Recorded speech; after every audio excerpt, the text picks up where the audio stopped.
Hi, Abraham. I just want to thank you. I'm really enjoying the ride this afternoon and today, this morning. It's an amazing journey that we're on. I'm on, and I think many of us are on. I got some things in my life, I want to know what they're about. I've been practicing your teachings for about 10 years. I'm a counselor. And the people that are coming to see me, I've been very happy. I'm becoming increasingly happy. And the people that are coming to see me, and be with me, they're getting happier and richer. And I'm just getting happy.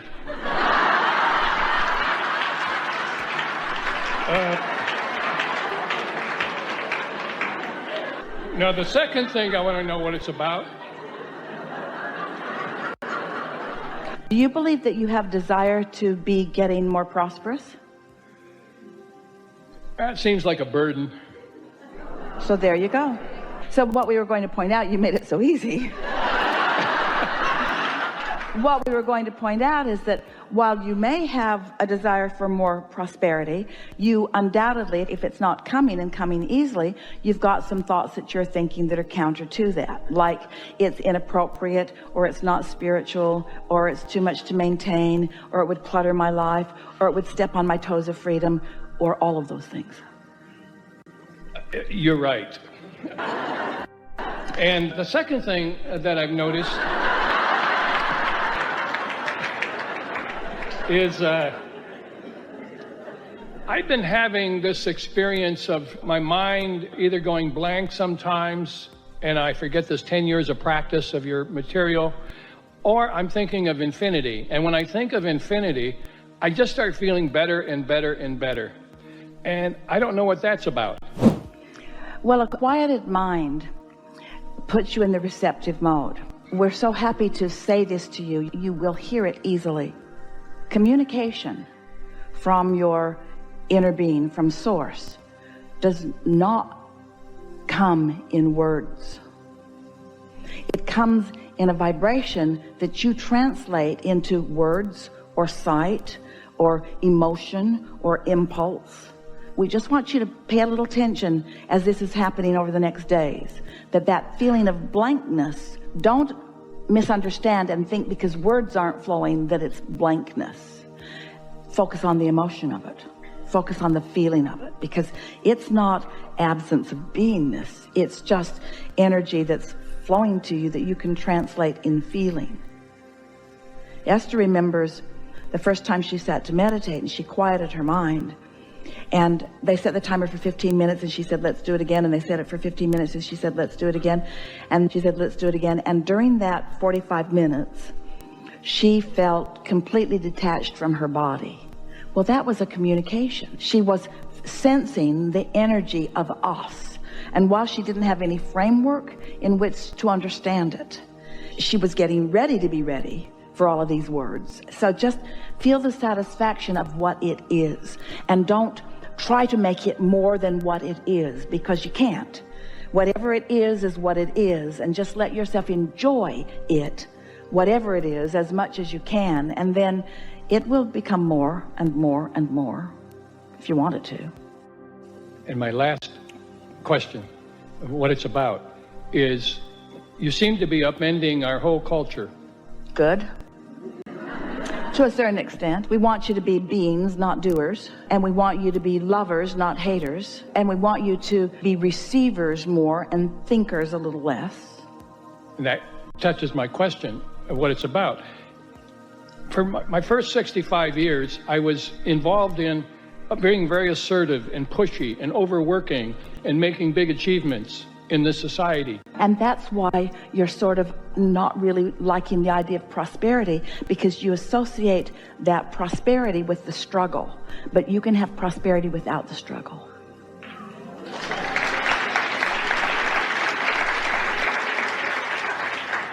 It feels to you like you paid too much of a price of not enough freedom, you say. So receptivity is the challenge for me, is to really embrace receptivity rather than assertiveness. Today's been a good day, but here's the way to look at it. Step 1, Step 2, Step 3. We haven't talked about this today like this. Step 1 is contrast causes you to ask. And in that Step 1, you're doing a whole lot of thinking. You're comparing this to this. You're acknowledging that and that. That's really the thinking mode.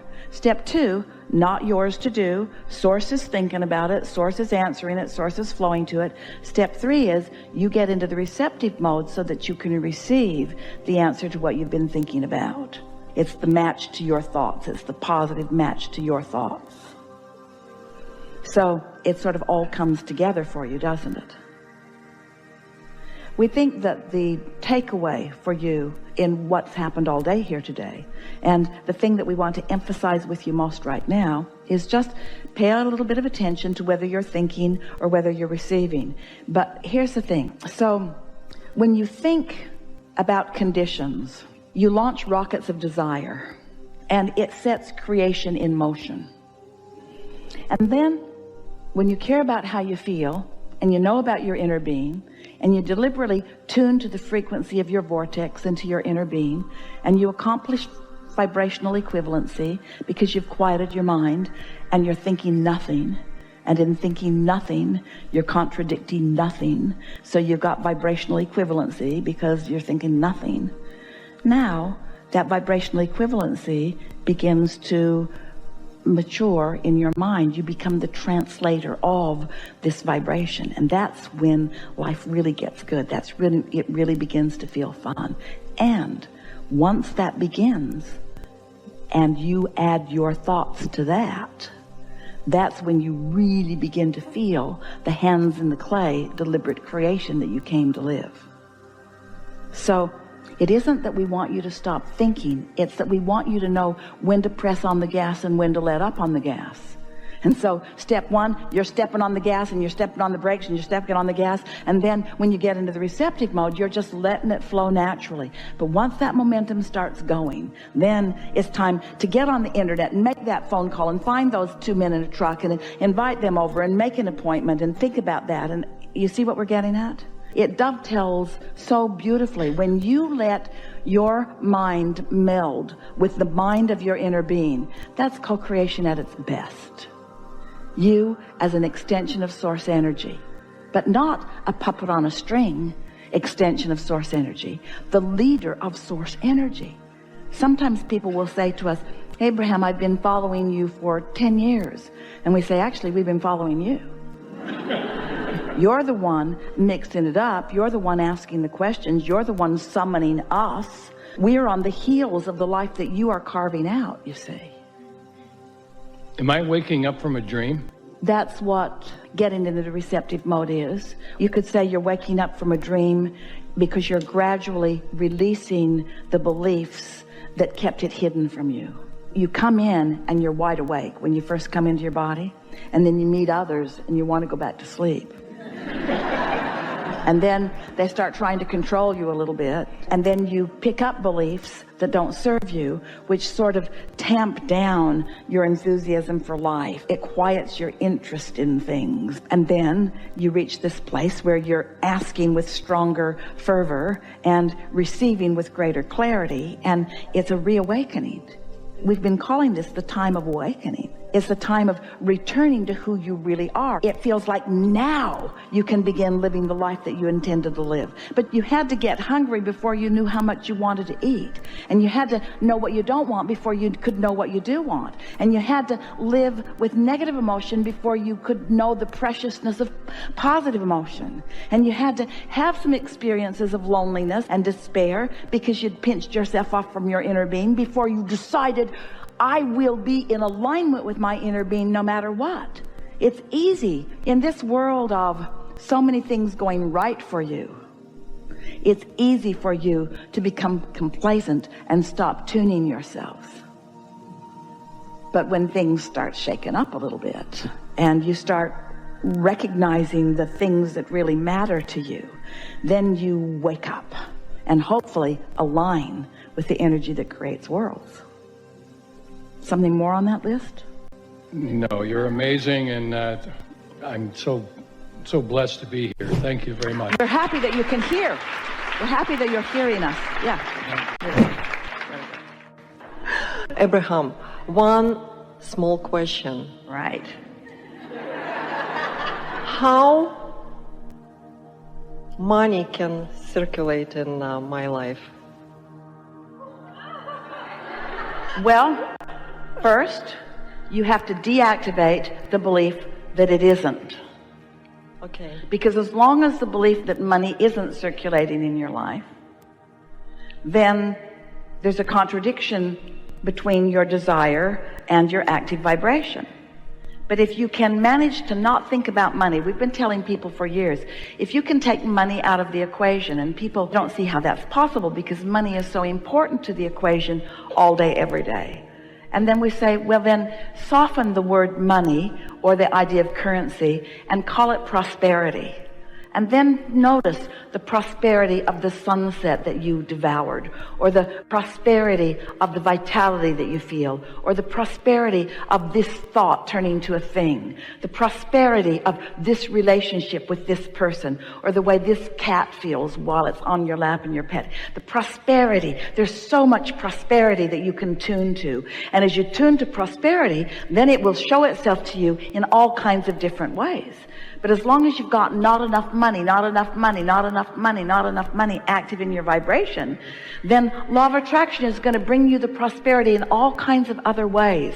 And then you get really articulate. You're really good with words, and you say, why does prosperity come to me in this way and this way and this way and this way, but not that way? And we say, that's why.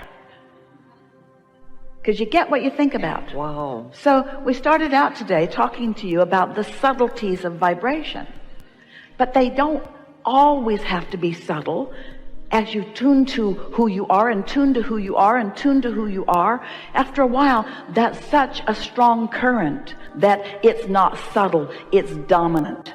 And you find yourself in the middle of an old thought that you used to think, because maybe you're with an old friend who's still where you used to think, and that old friend is articulating what the two of you used to talk about together, and you hear the old sentiment and you think, oh, that doesn't fit me anymore.